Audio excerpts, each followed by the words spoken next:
बच्चों, नमस्कार। आप सभी का चैनल पर बहुत बहुत स्वागत है। और आज हम स्टार्ट करेंगे बच्चों 10th क्लास का चैप्टर 15 जो कि है प्रोबेबिलिटी। तो ये चैप्टर मैं बता दूं आपको कि ये चैप्टर हमारा कम टाइम लेने वाला है और जल्दी ही ख़त्म होने वाला और स्कोरिंग चैप्टर है। तो कुछ चैप्टर्स ऐसे हैं जो बहुत दिन हमसे मेहनत करवाते हैं लेकिन मार्क्स उनके उतने ही रहते हैं जितने इस चैप्टर के हैं। तो ये चैप्टर हमारा 1 या 2 क्लास का चैप्टर है, बहुत ही जल्दी ख़त्म होने वाला है। ये चैप्टर जो है कम समय में ज़्यादा मार्क्स देने वाला चैप्टर है। ये चैप्टर जो है बाकी चैप्टर्स के कंपैरिजन में बहुत ज़्यादा इजी है, सबसे इजी चैप्टर हम इसी को मानते हैं। तो ये चैप्टर जो है इस पॉइंट ऑफ व्यू से इम्पॉर्टेंट है। एवरेज जो बच्चे हैं तो एवरेज बच्चों के लिए मेरी यही राय रहेगी, इस चैप्टर को मत छोड़िएगा और ये चैप्टर बहुत इंपॉर्टेंट है आपके लिए। तो शुरू करते हैं अपना आज का टॉपिक जो कि है प्रोबेबिलिटी। तो सबसे पहले बेटा आपके दिमाग में ये बात घूम रही होगी कि प्रोबेबिलिटी चैप्टर क्यों इंपॉर्टेंट है। तो मैं एक छोटा सा एग्जांपल लेके आपको बताता हूँ। जब भी हम कोई एक्सपेरिमेंट करते हैं तो उनकी आउटकम्स के बीच में कंपैरिजन भी करना पड़ता है। कंपैरिजन करने के लिए ही ये चैप्टर हमारे लिए इम्पॉर्टेंट है। अगर रियल लाइफ बेस्ड बात करी जाए तो रियल लाइफ में काफ़ी ज़्यादा इस्तेमाल होने वाला ये चैप्टर है। बहुत फील्ड्स में और बहुत एरियाज़ में इसको हम इस्तेमाल करते हैं। तो ज़रा इसके इम्पोर्टेंस की बात करते हैं। मान लीजिए एक थैला है, एक बैग है और इस बैग में 8 रेड कलर की बॉल्स हैं बेटा। 1 2 3 4 5 6 7 8 रेड कलर्स की बॉल है और 2 ग्रीन कलर की बॉल है। तो अगर मैं आपसे पूछूं, ये बहुत इजी क्वेश्चन है क्योंकि इसका जवाब आप बड़े आसानी से दे देंगे। तो अगर मैं आप सबसे पूछूं कि इस बैग में अगर मैं हाथ डालता हूं बिना देखे और मैं एक बॉल निकालता हूं तो किसके आने के चांसेस ज़्यादा रहेंगे, तो आप सबका आंसर होगा रेड बॉल के आने के चांसेस ज़्यादा रहेंगे। क्यों? क्योंकि क्वांटिटी में रेड बॉल ज़्यादा है बैग में और ग्रीन बॉल जो है वो 2 ही बॉल है, बहुत कम है। तो रेड बॉल के कंपैरिजन में ग्रीन बॉल बहुत ही कम है। तो यहाँ पे कोई आप आंसर यही देंगे कि रेड बॉल के निकलने के ज़्यादा चांसेस हैं, मतलब रेड बॉल के आने की ज़्यादा प्रोबेबिलिटी है। लेकिन अगर मैं बात करूँ कि कितनी ज़्यादा प्रोबेबिलिटी है, ये अगर मैं आपसे पूछूं कि कौन से बॉल निकलने के ज़्यादा चांसेस हैं, तो रेड बॉल निकलने के ज़्यादा चांसेस हैं। लेकिन अगर मैं आपसे पूछूं कि कितने ज़्यादा चांसेस हैं, तो उसके लिए मुझे पहले रेड बॉल और ग्रीन बॉल दोनों की प्रोबेबिलिटी निकालनी पड़ेगी। उसके बाद मैं बता सकता हूं कि रेड बॉल के आने के चांसेस जो हैं ग्रीन बॉल से कितने ज़्यादा हैं। तो इसलिए हमें प्रोबेबिलिटी की ज़रूरत पड़ती है। जब कोई एक्सपेरिमेंट करते हैं तो उसमें बहुत सारी आउटकम्स होती हैं, उन आउटकम्स को आपस में कंपेयर करने के लिए हमें प्रोबेबिलिटी निकालनी पड़ती है। तो ये था बेटा प्रोबेबिलिटी की इम्पोर्टेंस।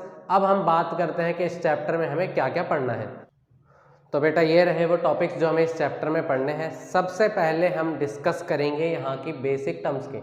प्रोबेबिलिटी में कुछ बेसिक टर्म्स हैं जैसे कि एक्सपेरिमेंट किसे कहते हैं, आउटकम किसे कहते हैं, इवेंट किसे कहते हैं और सैंपल स्पेस किसे कहते हैं। तो ये बेसिक टर्म्स हम यहाँ पे पहले टॉपिक में पढ़ेंगे।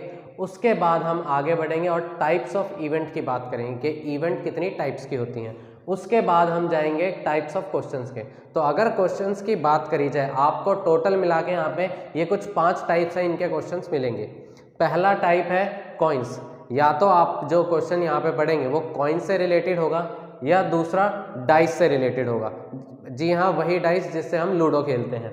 और उसके बाद तीसरा हमें कार्ड से रिलेटेड क्वेश्चन मिलेंगे। कार्ड्स की बात करें तो यहाँ पे 2 टाइप के कार्ड्स हैं। पहले जिनमें जो प्लेइंग कार्ड्स होते हैं जिन पे बादशाह और बेगम बनी होती है। उसके बाद दूसरे हैं जब नंबर्ड वाले कार्ड्स होते हैं, जैसे कि हमारे पास कार्ड्स हैं और उन पर नंबरिंग कर रखी है 5 से लेकर 60 तक, तो वो कार्ड से रिलेटेड क्वेश्चन हो जाते हैं। उसके बाद टॉपिक यहाँ पे हमारा रहेगा बेटा ऑर्डिनरी और लीप ईयर का। तो ये भी कंसेप्ट काफ़ी मज़ेदार है, इस पर भी हम बात करेंगे। उसके बाद में अगला है हमारा बाकी जो कुछ और एक्स्ट्रा क्वेश्चंस जो आ सकते हैं उनको हम अदर्स में डाल देते हैं। अदर्स में कौन कौन से क्वेश्चंस होते हैं, आपके मार्बल से रिलेटेड क्वेश्चन होते हैं, बॉल से रिलेटेड क्वेश्चंस होते हैं और काफ़ी सारे और भी छोटे मोटे क्वेश्चंस होते हैं। तो ये कुल मिला के 5 टाइप के क्वेश्चंस हैं जो हमें इस चैप्टर में पढ़नी है।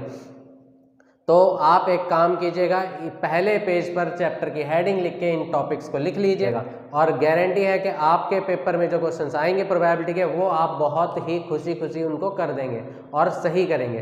तो यहाँ पे देखते जाइएगा, बिल्कुल मिस मत करिएगा, मैं काफ़ी सारे क्वेश्चंस कराऊंगा यहाँ पे। तो ये हेडिंग बना लीजिए। इसके बाद हम बात करेंगे अपनी बेसिक टर्म्स पे। तो बेटा अगर हम बेसिक टर्म्स की बात करें तो पहला है यहाँ पे एक्सपेरिमेंट। तो पहले हम समझते हैं कि एक्सपेरिमेंट क्या होता है। एक्सपेरिमेंट के मैं आपको एग्जांपल्स देता हूँ। एक्सपेरिमेंट मतलब टॉसिंग अ कॉइन, एक कॉइन को टॉस करना, ये हमारा एक्सपेरिमेंट है। तो एक्सपेरिमेंट बेसिकली बेटा क्या होता है, जिस भी टॉपिक से रिलेटेड हमें प्रोबेबिलिटी की स्टडी करनी है तो वो हमारे लिए एक एक्सपेरिमेंट बन जाता है। जैसे कॉइन को टॉस करना या फिर डाइस को रोल करना, रोलिंग अ डाइस, तो ये हमारे लिए बेटा एक्सपेरिमेंट है। एक्सपेरिमेंट के बाद अगला टॉपिक आता है हमारा आउटकम्स।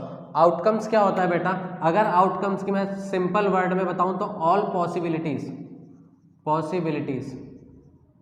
जितनी भी पॉसिबिलिटीज होती हैं उन सबको हम आउटकम्स बोलते हैं। फॉर एग्जाम्पल अगर मैं एक डाइस को रोल करूं तो वहां पे क्या क्या मुझे मिल सकता है, या तो 1 आएगा, 2 आएगा, 3 आएगा, 4 आएगा, 5 आएगा, 6 आएगा। तो ये सारी पॉसिबिलिटीज को मैंने लिख दिया है, ये मेरे लिए क्या है, आउटकम्स। या अगर हम एक कॉइन को टॉस करें तो कॉइन को टॉस करने में हमें क्या क्या चीज़ें मिलेंगी, हेड मिलेगा या फिर टेल मिलेगा, तो ये हमारी आउटकम्स बन जाती हैं। ठीक है, तो आउटकम्स का मतलब क्या होता है, ऑल पॉसिबिलिटीज, जितनी भी पॉसिबल चीज़ें हैं जो हमारे एक्सपेरिमेंट में हो सकती हैं तो उनको हम आउटकम्स बोलते हैं। तो बेटा साथ के साथ ही इनको लिखते भी जाइएगा आप अपनी कॉपी में। इसके बाद अगला टॉपिक है हमारा इवेंट। इवेंट क्या होता है, अब पहले मैं आपको इवेंट की डेफिनेशन लिखवाता हूँ, फिर मैं इसको एक्सप्लेन करूँगा। इवेंट का अगर हम बात करें इवेंट की डेफिनेशन की, तो इवेंट की डेफिनेशन होगी यहाँ पे ग्रुप ऑफ आउटकम्स। यहाँ पे बेटा अकेली एक आउटकम नहीं आती। जैसे कि अगर मैं बात करूं डाइस पे, तो डाइस पर 1 2 3 4 5 6 ये अलग अलग आउटकम्स है, इंडिविजुअल। 1 एक अलग आउटकम है, 2 अलग आउटकम है, 3 अलग आउटकम है, 4 5 और 6 ये सारी की सारी बेटा अलग आउटकम्स है। अगर मैं इवेंट की बात करूं तो इवेंट में बेटा 2-4 आउटकम्स जो है इकट्ठी आती हैं, ये भाई बंधु सारे मिक्स होके आते हैं। जैसे एग्जाम्पल के तौर पे अगर मैं बात करूं इवेंट किसे कहते हैं, तो यहाँ पे मैं एग्जाम्पल लिख देता हूँ, getting a prime number, getting a prime number का मिलना। तो प्राइम नंबर में बेटा कौन कौन से हमारे नंबर्स आ जाएंगे, प्राइम नंबर में हमारा 2 आ जाएगा, 3 आ जाएगा और 5 आ जाएगा। तो ये बेटा देख सकते हैं आप यहाँ पे 3 आउटकम्स जो है वो इकट्ठा मिलके आई हैं, तो ये हमारा क्या एक इवेंट का रूप ले लेती हैं। और अगर इवेंट के एग्जांपल्स मैं दूं तो getting a even number, even numbers में बेटा हमारे पास कौन कौन आएगा, एक तो 2 आएगा, एक 4 आएगा और एक 6 आएगा। तो ये मिलकर 3 आएंगे हमारे पास और ये क्या बन जाएंगे, 3 आउटकम्स को मिलाकर एक नई इवेंट बन गई। अगर मैं बात करूं अब मल्टीपल ऑफ 3, 3 का मल्टीपल, तो 3 के मल्टीपल में बेटा 3 आएगा और 6 आएगा, तो ये भी एक इवेंट बन सकती है। तो आप और भी काफ़ी सारे इवेंट्स बना सकते हैं। उम्मीद है आपको ये तीनों पॉइंट जो है समझ में आ गए होंगे कि एक्सपेरिमेंट क्या होता है, आउटकम क्या होता है और इवेंट क्या होता है। चलिए अब इसके बाद हम स्टार्ट करते हैं अपना इंपॉर्टेंट, जो कि है सैंपल स्पेस। ये समझना बहुत ज़रूरी है क्योंकि हमें हर क्वेश्चन को करने से पहले उसका सैंपल स्पेस जरूर बनाना पड़ेगा।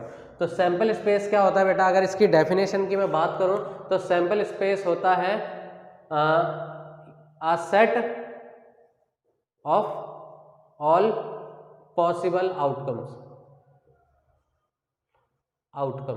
तो जितने भी पॉसिबल आउटकम्स हैं उन सबको एक सेट में लिख दें।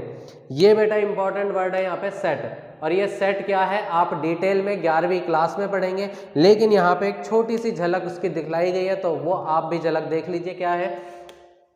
अगर मैं एक डाइस को रोल करता हूँ तो डाइस को रोल करने पर मुझे कौन कौन सी इवेंट में कौन कौन से आउटकम्स मिलेंगे, 1 2 3 4 5 और 6।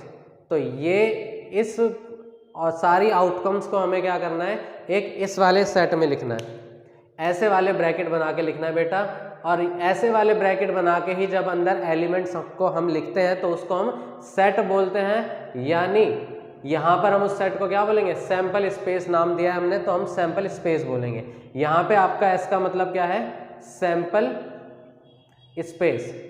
और सेट का मतलब क्या है बेटा, सेट के लिए आपके लिए यहाँ पे सिर्फ एक मतलब है और वो है ये वाले ब्रैकेट। तो इन ब्रैकेट का मतलब जो होता है बेटा सेट है आपके लिए, यहाँ पे ये आपके लिए सेट है। तो ये ब्रैकेट बना देते हैं, वही हमारा सेट बन जाता है। तो अगर मैं एक और एग्जांपल लेता हूँ, अगर मैं बात करूँ एक कॉइन को टॉस कर रहा हूँ, तो कॉइन के टॉस करने में हमें क्या क्या मिलेगा बेटा, या तो हेड मिलेगा या फिर टेल मिलेगा। तो ये हमारे लिए एक सैंपल स्पेस बन गया है। तो इसको भी हम ऐसे डिनोट करेंगे। आपको सिर्फ ऐसे ब्रैकेट बना के जितनी भी आउटकम्स उन सबको लिखना है और सेट बन जाएगा, और उसी सेट को हम क्या बोलते हैं, सैंपल स्पेस। तो बेटा डेफिनेशंस भी हमारे लिए काम की हैं, क्योंकि एमसीक्यूज में डेफिनेशंस भी पूछी जा सकती हैं, तो डेफिनेशंस को भी अपने माइंड में रखना। सैंपल स्पेस क्या होता है, a set of all possible outcomes, ठीक है जी। और इवेंट क्या होती है, ग्रुप ऑफ आउटकम्स। और आउटकम्स का मतलब क्या होता है, ऑल पॉसिबिलिटीज। और एक्सपेरिमेंट आप समझ सकते हैं। तो उम्मीद है बेटा आपको ये चार टर्म्स जो हैं ये समझ में आ गई होंगी। अब हम बढ़ते हैं अपने अगले टॉपिक की तरफ, जो कि है हमारा टाइप्स ऑफ इवेंट। तो चलिए बेटा अब हम बात करते हैं टाइप्स ऑफ इवेंट्स की। तो यहाँ पर कितने टाइप्स की इवेंट है जो हमें पढ़नी है, हम वो उनकी बात करेंगे। तो सबसे पहली टाइप है वो है बेटा श्योर इवेंट की। श्योर इवेंट, श्योर इवेंट, या फिर जिसको हम सर्टेन इवेंट भी बोलते हैं, सर्टेन इवेंट, सर्टेन। तो ये कौन सी इवेंट होती है बेटा, सर्टेन इवेंट होती है जब प्रोबेबिलिटी, किसी भी इवेंट की प्रोबेबिलिटी इक्वल टू 1 हो, मतलब किसी चीज के होने के 100% चांसेस हो। तो 100% चांसेस मतलब प्रोबेबिलिटी 1।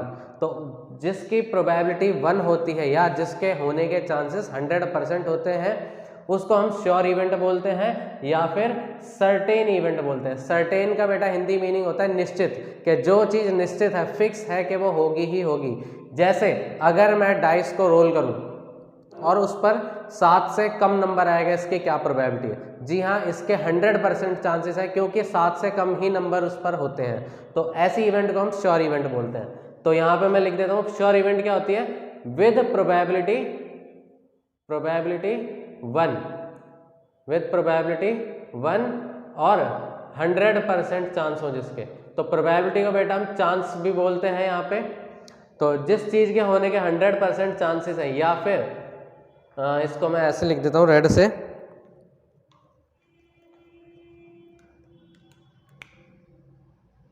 %100% चांसेस। तो जिसके होने के 100% चांसेस हैं या जिसकी प्रोबेबिलिटी 1 है उसको हम श्योर इवेंट बोलते हैं। अब अगली इवेंट है बेटा हमारे पास इम्पॉसिबल इवेंट, इसी का अपोजिट। इम्पॉसिबल इवेंट क्या होगा, इम्पॉसिबल इवेंट। इम्पॉसिबल इवेंट बेटा आप नाम से ही समझ गए होंगे, जिसके होने के चांसेस बिल्कुल 0 हो या जिसकी प्रोबेबिलिटी क्या हो, 1 हो। तो यहाँ पे डेफिनेशन क्या रहेगी इसकी, विद प्रोबेबिलिटी 0। तो अगर किसी इवेंट के होने की प्रोबेबिलिटी 0 है या फिर उसके होने के चांसेस 0% है, तो उसको हम क्या बोलेंगे, इम्पॉसिबल इवेंट बोलेंगे। ठीक है जी बच्चों, ये आपको समझ में आ गई होगी। जैसे इसका भी मैं एग्जांपल दे देता हूं, दोनों के मैं एग्जांपल लिख देता हूं। Getting a number greater than 7 on dice. तो डाइस पर 7 से बड़ा नंबर आना, इसके चांसेस क्या है बेटा, 0 है, प्रोबेबिलिटी 0 है, क्योंकि 7 से बड़ा नंबर डाइस पर होता ही नहीं है। तो ये इवेंट जो है बेटा आपकी इम्पॉसिबल इवेंट है। इसके बाद पॉसिबल इवेंट का भी एक एग्जांपल मैं यहाँ पे लिख देता हूँ, getting a number less than 7 on dice. तो डाइस पर एक 7 से कम नंबर आना, ये श्योर इवेंट है क्योंकि 7 से कम ही नंबर डाइस पर होते हैं।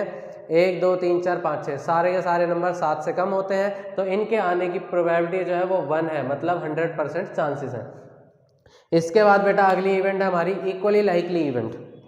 तो इक्वली लाइकली इवेंट कौन सी होती हैं? इक्वली लाइकली इवेंट होती है बेटा जिसके जब कभी हम कोई भी एक्सपेरिमेंट करते हैं और उस एक्सपेरिमेंट की हर आउटकम के आने की प्रोबेबिलिटी इक्वल हो, तो ऐसी इवेंट्स को हम इक्वली लाइकली इवेंट्स बोलते हैं। जैसे अगर मैं एक कॉइन को टॉस करूं तो उसमें हेड के आने की प्रोबेबिलिटी कितनी रहेगी बेटा? 1/2, और टेल के आने की प्रोबेबिलिटी कितनी रहेगी? 1/2। तो इसको हम क्या बोलेंगे बेटा? इक्वली लाइकली इवेंट बोलेंगे। इनकी अगर मैं डेफिनेशन की बात करूं तो इसकी डेफिनेशन होगी इवेंट्स विद इक्वल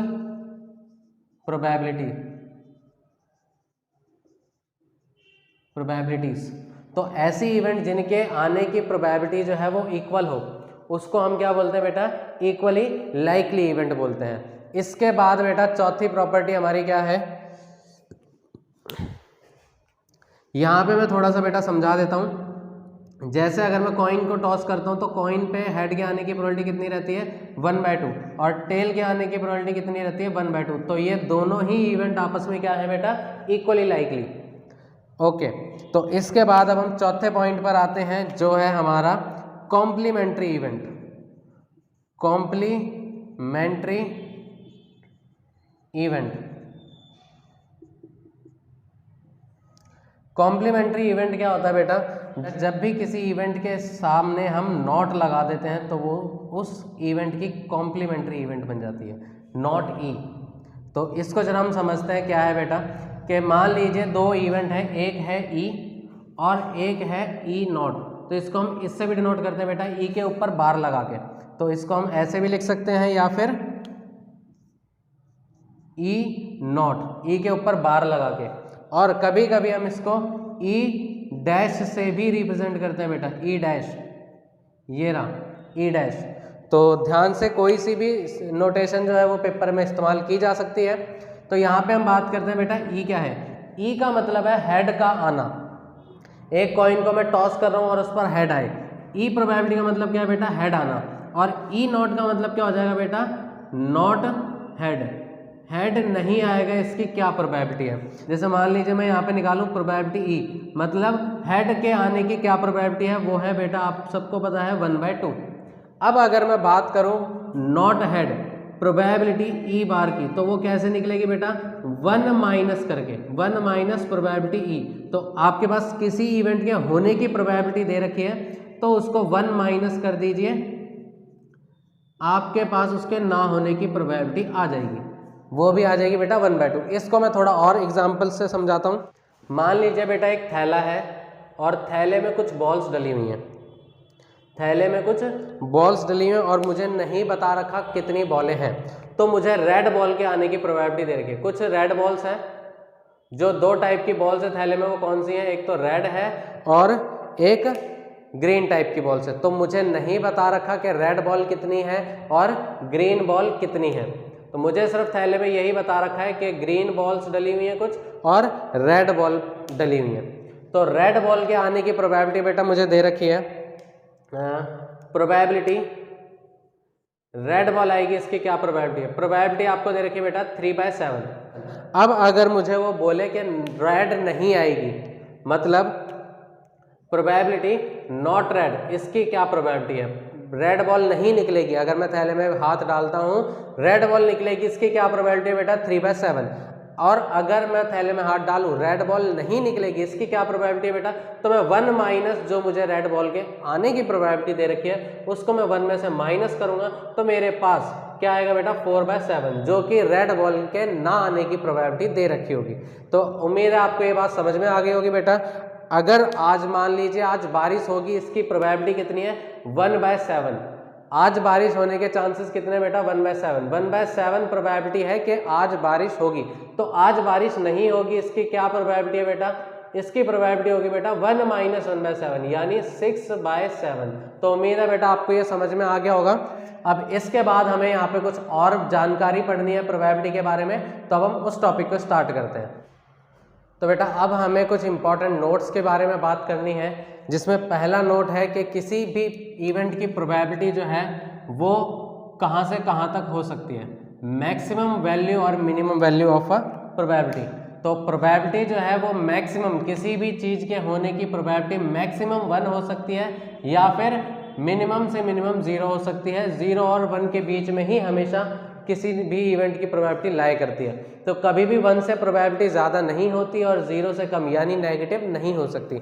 अगर क्वेश्चन आपको बोले कि किसी इवेंट के होने की प्रोबेबिलिटी जो है वो है 1.5 या फिर 3/2, तो आप साफ देखकर मना कर दीजिएगा कि ये किसी भी इवेंट की प्रोबेबिलिटी नहीं हो सकती। क्यों? क्योंकि कभी भी प्रोबेबिलिटी 1 से बड़ी नहीं होती, या तो 1 होगी या फिर 1 से कम होगी। तो 1 की भी प्रोबेबिलिटी हमने बेटा किसकी पढ़ी थी, जो श्योर इवेंट होती है, जिसके होने के चांसेस बिल्कुल फिक्स है। तो कभी भी प्रोबेबिलिटी 1 से बड़ी नहीं हो सकती। तो पहला नोट आपको समझ में आ गया होगा बेटा। ओके, इसके बाद अगला नोट क्या है बेटा? अगला नोट बेटा कुछ और नहीं, हमारा एक फॉर्मूला है जो कि बहुत इस्तेमाल होने वाला है, जो कि है प्रोबेबिलिटी किसी चीज़ के होने की प्रोबेबिलिटी प्लस किसी चीज़ के ना होने की प्रोबेबिलिटी। तो इसको हमने पढ़ लिया बेटा, ये क्या होती है, हमारी कॉम्प्लीमेंट्री इवेंट होती है। तो किसी भी चीज़ के होने की प्लस किसी भी चीज़ के ना होने की प्रोबेबिलिटी का सम हमेशा 1 रहता है। तो ये बेटा इंपॉर्टेंट बात है यहाँ पे देखने वाली, कि किसी चीज़ के होने की प्लस किसी चीज़ के ना होने की प्रोबेबिलिटी हमेशा क्या रहेगी, 1 रहेगी। आपको ये पता है कि ये क्या है, इवेंट ई, और ये क्या है बेटा, इसकी कॉम्प्लीमेंट्री इवेंट बोल देते हैं हम, कॉम्प्लीमेंट्री इवेंट। तो उम्मीद है आपको ये दोनों पॉइंट समझ में आ गए होंगे। इसके बाद बेटा अगला जो नोट है हमारा वो बहुत ही इजी है, कई बच्चे उसको जानते होंगे, लेकिन फिर भी मैं उसको यहाँ पे बता देता हूँ एक बार, ताकि हमारे लिए इजी रहेगा। किसी भी चीज़ की जो प्रोबेबिलिटी है, ई मैंने यहाँ पे किसी इवेंट को नाम दिया है, और P स्टैंड्स फॉर प्रोबेबिलिटी। ध्यान से सुनिएगा बेटा, मैंने क्या बोला, P स्टैंड्स फॉर प्रोबेबिलिटी, किसी भी चीज़ की प्रोबेबिलिटी। इसको हम क्या पढ़ेंगे, प्रोबेबिलिटी ऑफ इवेंट ई। तो ये कैसे निकालते हैं बेटा, ऊपर हम लिखते हैं number of favourable outcomes, favourable outcomes. तो ऊपर हमें लिखना होता है बेटा नंबर ऑफ फेवरेबल आउटकम्स, और नीचे हमको लिखना होता है total number of outcomes, total number of outcomes. अगर आपको किसी की भी प्रोबेबिलिटी निकालनी है तो क्या करना है आपको, उसके फेवर में जो जो आउटकम्स हैं उनकी संख्या लिखनी है ऊपर, और नीचे जो टोटल आउटकम्स हैं उनकी संख्या लिखनी है। ठीक है, ये मैं जरा एग्जाम्पल के तौर पे समझाता हूँ ये क्या बात कह रहा है। मान लीजिए कि एक थैला आपको दे रखा है, ये आपको एक थैला दे रखा है, और इसमें 4 रेड बॉल हैं, 4 रेड बॉल हैं, और 3 जो है वो ब्लैक बॉल है, और 3 ब्लैक बॉल के बाद 3 ही यहाँ पे ग्रीन कलर की बॉल्स हैं। तो बेटा यहाँ पे रेड कलर की 4 बॉल है, ब्लैक कलर की 3 बॉल है, और ग्रीन कलर की भी 3 बॉल है। तो अगर वो हमसे बोले कि हमें प्रोबेबिलिटी रेड बॉल के निकलने की प्रोबेबिलिटी जो है हमें बतानी है, तो रेड बॉल के निकलने की प्रोबेबिलिटी बेटा क्या होगी, यहाँ पे रेड बॉल की फेवर में कौन कौन सी है बेटा, ये चारों बॉल जो है रेड बॉल के फेवर में है। तो प्रोबेबिलिटी क्या हो जाएगी, 4 बॉल है जो रेड है, उनमें से कोई सी भी आपके पास आ सकती है। मतलब फेवरेबल नंबर कितने हो गए बेटा, फेवरेबल नंबर ऑफ आउटकम्स 4। उसके बाद टोटल नंबर ऑफ आउटकम्स, तो यहाँ पे टोटल बॉल कितनी है बेटा, 10 बॉल्स यहाँ पे टोटल है। तो प्रोबेबिलिटी आ जाएगी 4/10 यानी 2/5। अगर आपको ये नहीं समझ में आया तो एक और एग्जांपल देखिएगा। अगर मैं एक डाइस को रोल करता हूँ, तो डाइस को रोल करने पर हमें क्या क्या चीज़ें मिलती हैं, 1 2 3 4 5 और 6, ये 6 चीज़ें हमें मिलती हैं। इन 6 में से प्रोबेबिलिटी अगर वो पूछता है इवन नंबर की, तो इवन नंबर की प्रोबेबिलिटी बेटा क्या हो जाएगी, इवन नंबर के फेवर में कौन कौन है आपको ये देखना है। तो इवन नंबर के फेवर में बेटा कौन कौन है, एक तो 2 है, 4 है और 6 है। तो इवन नंबर के फेवर में इस बार मतलब जिसकी हमें प्रोबेबिलिटी निकालनी है उसके फेवर में, यानी इवन नंबर के फेवर में कितनी है बेटा, 3 आउटकम्स हैं और टोटल आउटकम्स कितनी है बेटा 6। तो प्रोबेबिलिटी कितनी हो जाएगी 3/6 यानी 1/2। तो उम्मीद है बेटा आपको ये तीनों पॉइंट समझ में आ गए होंगे। तो आप इसको अच्छे से कॉपी कर लीजिएगा। अब हम यहाँ पे क्वेश्चंस को अपने स्टार्ट करेंगे। तो चलिए बेटा यहाँ पे हम सबसे पहले स्टार्ट करेंगे अपने क्वेश्चंस करने, लेकिन हम पहले यहाँ पे कॉइन वाली क्वेश्चंस जो है उनको लेंगे। तो कॉइन वाले क्वेश्चंस को कैसे करना है बेटा आपको, पहले मैं यहाँ पे आपके सामने क्वेश्चन लिख देता हूँ। अ कॉइन इज टॉस्ड 1 टाइम। एक कॉइन को हमने एक बार उछाला है। Find the probability of getting, यहाँ पे पार्ट्स लिख लेते हैं बेटा। पहला पार्ट है हमें हेड मिलना, इसकी क्या प्रोबेबिलिटी होगी, दूसरा टेल मिलना है, इसकी क्या प्रोबेबिलिटी होगी। तो देखिए बेटा आपको क्वेश्चन की शुरुआत जो है वो कैसे करनी है। सबसे पहले हम यहाँ पे नंबर ऑफ आउटकम्स लिखेंगे। सबसे पहले हम बेटा नंबर ऑफ आउटकम्स लिखेंगे। नंबर ऑफ आउटकम्स क्या होती है बेटा, कॉइन के केस में, ध्यान से सुनिएगा बेटा, कॉइन के केस में नंबर ऑफ आउटकम्स का फॉर्मूला होता है 2 की पावर n। और n जो है, n का मतलब क्या होता है, जितनी बार कॉइन को हमने टॉस करा है या फिर जितने कॉइन्स को हमने टॉस करा है। अगर मैं एक सिक्के को 3 बार उछालता हूं तो भी आउटकम्स उतनी ही होंगी जितनी एक सिक्के को 3 बार उछालने पर होंगी। तो ये ध्यान से बात समझिएगा बेटा, चाहे मैं 3 सिक्के को एक बार उछालूं, तीनों सिक्कों को एक बार उछालूं या फिर एक सिक्के को 3 बार उछालूं, केसेस सेम बनेंगे दोनों में। तो कॉइन के केस में हमें नंबर ऑफ आउटकम्स के टोटल कितनी केसेस बनेंगे वो निकालने की फॉर्मूला क्या होता है बेटा, 2 की पावर n। तो आप जरा देख के बताइए, यहाँ पे मैंने कॉइन को कितनी बार टॉस करा है, मैंने एक कॉइन को एक बार टॉस करा। तो इवेंट क्या बनेंगे बेटा, कितने आउटकम्स होंगे बेटा, 2 की पावर 1, यानी 2 आउटकम्स यहाँ पे आएंगी। और वो 2 आउटकम्स क्या होंगी बेटा, सबसे पहला काम है हमारा कि हमें आउटकम्स निकालनी कितनी है, उसके बाद हमें सैंपल स्पेस बनाना है। सैंपल स्पेस, तो सैंपल स्पेस क्या होगा बेटा, यहाँ पे सैंपल स्पेस को हम S से डिनोट करते हैं। सैंपल स्पेस क्या होगा बेटा, हेड और टेल। तो ये दोनों हमारे सैंपल स्पेसिस हैं। 2 केसेस जो हमें हैं हमारे, वो क्या होंगे, हेड और टेल।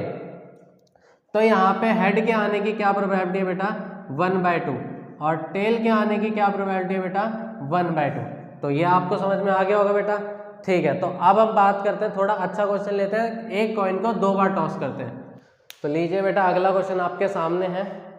अगला क्वेश्चन कह रहा है कि अ कॉइन इज टॉस्ड 2 टाइम्स। इस बार हमने एक सिक्के को 2 बार उछाला है। तो इसमें find the probability of getting exactly 2 head. Exactly 2 head आएंगे, इसकी क्या प्रोबेबिलिटी है। सेकंड केस है एटलीस्ट 1 हेड आएगा, इसकी क्या प्रोबेबिलिटी है। और तीसरा केस है एग्जैक्टली 1 टेल आएगा, इसकी क्या प्रोबेबिलिटी है। और चौथा केस है यहाँ पे एटमोस्ट 1 टेल होगा, इसकी क्या प्रोबेबिलिटी है। तो मैं एक एक करके चारों केस समझा रहा हूँ। तो जैसा कि हमने पढ़ा था, हम सबसे पहले क्या करेंगे, नंबर ऑफ आउटकम्स निकालेंगे। तो नंबर ऑफ आउटकम्स का फॉर्मूला हमारा कॉइन के लिए क्या था बेटा, 2 की पावर n। 2 की पावर n, यानी इस बार हमने कॉइन को कितनी बार टॉस करा बेटा, 2 टाइम्स हमने कॉइन को टॉस करा है। तो 2 की पावर 2 कितना हो जाएगा बेटा, 4। अब ये 4 आउटकम्स कौन कौन सी हैं, तो सैंपल स्पेस हम बना लेते हैं। यहाँ पे कॉइन के केस में आपको सैंपल स्पेस कैसे बनाना है बेटा, ध्यान से देखिएगा। 4 टोटल आउटकम्स बननी है हमारी। कितनी आउटकम्स बननी है बेटा, टोटल 4 आउटकम्स बननी है, यानी 4 केस हमें लिखने हैं। 4 केस लिखने हैं, तो वो कैसे लिखेंगे, देखिए पहले 2 बार आपको हेड लिखना है, 4 का आधा करना है। 4 केसेस होंगे, 4 का आधा करा, 2 बार हेड आ गया और 2 बार टेल लिख दिया। फिर 2 का आधा करेंगे, 1 बार हेड, 1 बार टेल, 1 बार हेड और 1 बार टेल। ये टोटल केसेस, तो देख सकते हैं बेटा चारों केसेस की मैंने गिनती लिख दी है। तो चारों केसेस की गिनती हो गई है। अब इसके बाद हमें प्रोबेबिलिटी निकालनी है, वो हम बड़े इजीली निकाल सकते हैं। सबसे पहले वो बात कर रहा है हमारे पास एग्जैक्टली 2 हेड की। तो एग्जैक्टली 2 हेड कितने हैं बेटा, एग्जैक्टली 2 हेड कितनी बार आया बेटा हमारे पास, 1 बार आया।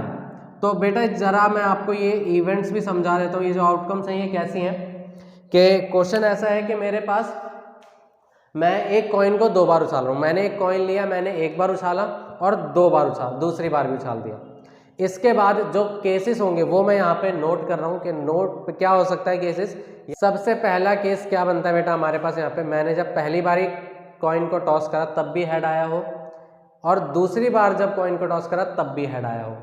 या फिर अगला केस क्या है, पहली बारी में हेड आ गया हो और दूसरी बार कॉइन को टॉस करने पर टेल आया हो।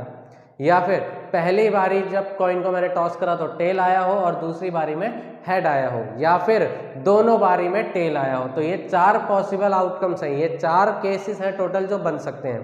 तो मैंने यहाँ पे वही लिखे हैं। तो अब यार जरा हम ये प्रोबेबिलिटी निकाल लेते हैं। यहाँ पे वो बात कर रहा है एग्जैक्टली 2 हेड। एग्जैक्टली 2 हेड जो है बेटा हमारे कितनी बार आए हैं, यहीं पर एग्जैक्टली 2 बार हेड आए हैं, यहाँ पे 1 बार है, यहाँ पे भी हेड 1 बार और यहाँ पे 1 भी बार हेड नहीं है। तो एग्जैक्टली 2 हेड, मतलब इसके फेवर में कौन कौन से बेटा 2 बार हेड कितनी बार आया है, 1 बार, और टोटल केसेस कितने हैं बेटा 4। तो पहले क्वेश्चन की प्रोबेबिलिटी हमारे पास आ चुकी है। अब हम बात करते हैं बेटा एटलीस्ट 1 हेड की। एटलीस्ट 1 हेड, एटलीस्ट का मतलब होता है बेटा कम से कम 1 हेड चलेगा, 1 से कम नहीं होना चाहिए। तो 1 से कम बेटा कहाँ पर है, 1 से कम यहाँ पर है, क्योंकि यहाँ पे 1 भी हेड नहीं है। यहाँ पर कम से कम 1 हेड है, यहाँ पर कम से कम 1 हेड है, यहाँ पे कम से कम 1 हेड है। 1 से ज़्यादा होंगे तो बेटा हमारे लिए चलेगा।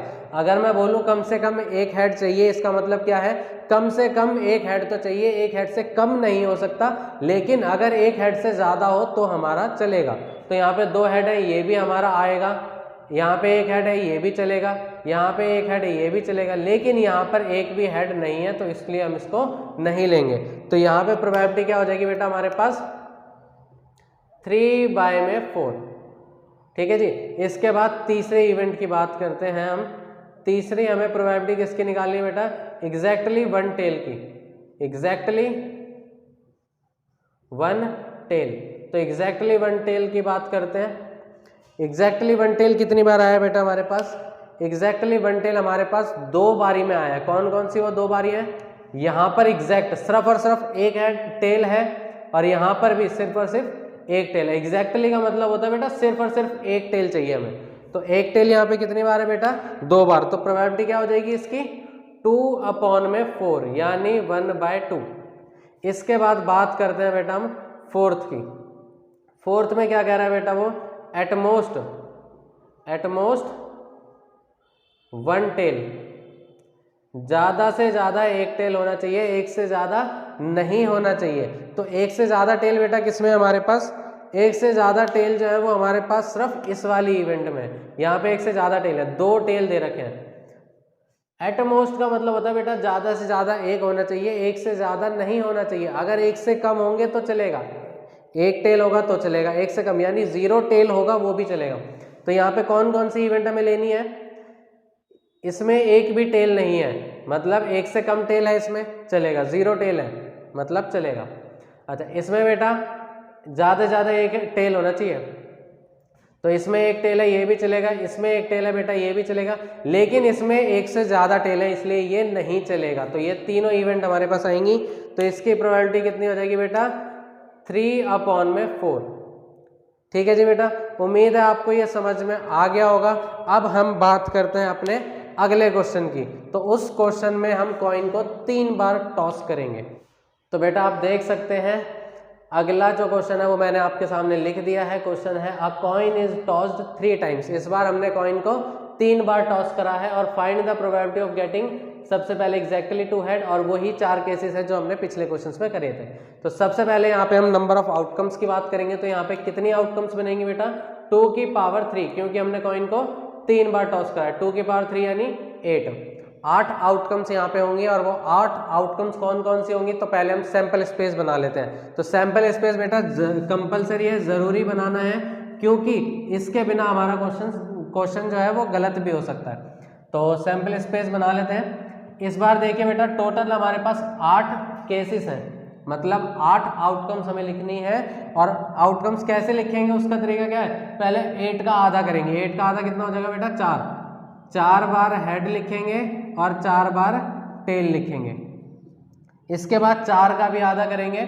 4 का आधा होता है बेटा 2, 2 बार लगातार हेड लिखेंगे, 2 बार लगातार टेल लिखेंगे, फिर 2 बार लगातार हेड लिखेंगे, फिर 2 बार लगातार टेल लिखेंगे। फिर 2 का भी आधा करेंगे 1 बार हेड लिखेंगे, 1 बार टेल लिखेंगे, 1 बार हेड 1 बार टेल, 1 बार हेड 1 बार टेल, 1 बार हेड 1 बार टेल। तो ये टोटल केसेस बेटा हमारे पास आ गए हैं। उम्मीद है आपको ये समझ में आ गए होंगे।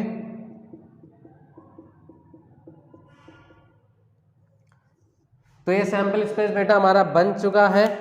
अब इस सैंपल स्पेस को मैं समझा देता हूँ क्या है कि मैंने यहाँ पे कॉइन को 3 बार टॉस करा है। तो क्या क्या केसेस हो सकते हैं, या तो पहली बारी हेड आया हो, दूसरी बारी टॉस करा तब भी हेड आ गया हो, और तीसरी बारी टॉस करा हो तब भी हेड आ गया हो, या फिर पहली 2 बारी में मुझे हेड मिला हो और तीसरे टॉस पर मुझे टेल मिला हो। तो ऐसे ही बेटा ये सारे केसेस हैं, 8 केसेस हैं टोटल, गिन के देख लीजिएगा। तो ये तरीका था बेटा सैंपल स्पेस बनाने का। अब हम बात करते हैं क्वेश्चंस की। हमें वो बोल रहा है एग्जैक्टली 2 हेड। तो एग्जैक्टली 2 हेड बेटा कितनी बार आए हैं, यहाँ पर 3 हेड है तो ये चलेगा, ये नहीं लेना हमें। यहाँ पर बेटा एग्जैक्टली 2 हेड है यानी ये हमारे काम का है। इसमें भी एग्जैक्टली 2 हेड है, ये हमारे काम का है। इसमें भी एग्जैक्टली 2 हेड है, ये हमारे काम का है। और बाकी सब जगह 1 हेड है। तो कितने आउटकम्स हो गए बेटा हमारे काम की जो है फेवरेबल आउटकम्स, 3 हो गई, और टोटल कितनी है 8। तो 3/8 प्रोबेबिलिटी हो गई। अगले क्वेश्चन को देखते हैं बेटा। एटलीस्ट 1 हेड, कम से कम 1 हेड, 1 से कम हेड नहीं होना चाहिए। तो पहले आप ये देख लीजिए 1 से कम कहाँ पे है, यहाँ पे 1 से कम हेड है बेटा। देखिए जरा इस पे, यहाँ पे 1 से कम हेड है, मतलब 1 भी हेड नहीं है। बाकी सब जगह कम से कम 1 हेड तो है ही। तो टोटल कितनी इवेंट हो गई बेटा हमारे पास यहाँ पे 7/8 ये प्रोबेबिलिटी आ चुकी है। इसके बाद अगला टॉपिक है बेटा एग्जैक्टली 1 टेल। एग्जैक्टली 1 टेल की बात कर रहा है, सिर्फ और सिर्फ 1 टेल। तो ऐसे कौन कौन सी इवेंट है, यहाँ पे देखिए, इसमें 1 टेल है, इसमें भी 1 टेल है, इसमें भी 1 टेल है। बाकी सब जगह बेटा 1 से ज़्यादा टेल है या फिर 1 से भी कम है। तो एग्जैक्टली 1 टेल के कितने केसेस मिल रहे हैं बेटा हमें 3। तो इसकी प्रोबेबिलिटी भी कितनी हो जाएगी 3/8। इसके बाद वो बात कर रहा है एटमोस्ट 1 टेल, ज़्यादा से ज़्यादा 1 टेल होना चाहिए, 1 से ज़्यादा नहीं होना चाहिए। तो 1 से ज़्यादा टेल बेटा कहाँ पे है, 1 से ज़्यादा टेल जो है वो यहाँ पे है। तो इसको छोड़ के बाकी सारी इवेंट्स हमें ले लेनी है। बाकी यहाँ पे 1 भी टेल नहीं है तो भी ये चलेगा, क्योंकि उसने बोला है ज़्यादा से ज़्यादा 1 टेल होना चाहिए, कम से कम कितना भी चलेगा। कम से कम में अगर 1 भी टेल नहीं है तो भी चलेगा, बस 1 से ज़्यादा टेल नहीं होना चाहिए। तो कितनी आ जाएगी बेटा इसकी प्रोबेबिलिटी 7/8। तो उम्मीद है बेटा आपके ये कॉइन्स के क्वेश्चन जो है आपको समझ में आ गए होंगे। इसके बाद अगली वीडियो में हम बेटा इस चैप्टर को पूरा फिनिश कर देंगे। वहाँ पे हम डाइस से रिलेटेड क्वेश्चंस करेंगे, कार्ड से रिलेटेड क्वेश्चन करेंगे, और जो लीप ईयर का कंसेप्ट है वो भी समझेंगे, और बाकी बचे हुए कुछ एक्स्ट्रा क्वेश्चंस हैं उनको भी हम डिस्कस करके इस चैप्टर को खत्म करेंगे। तो मिलते हैं अगली वीडियो में, तब तक के लिए टाटा बाय बाय। चैनल को लाइक और सब्सक्राइब कर दीजिएगा। अगर एक्स्ट्रा क्वेश्चन चाहिए तो मुझे व्हाट्सएप कर दीजिएगा, मैं आपको इस चैप्टर का असाइनमेंट भेज दूंगा। Tata bye bye.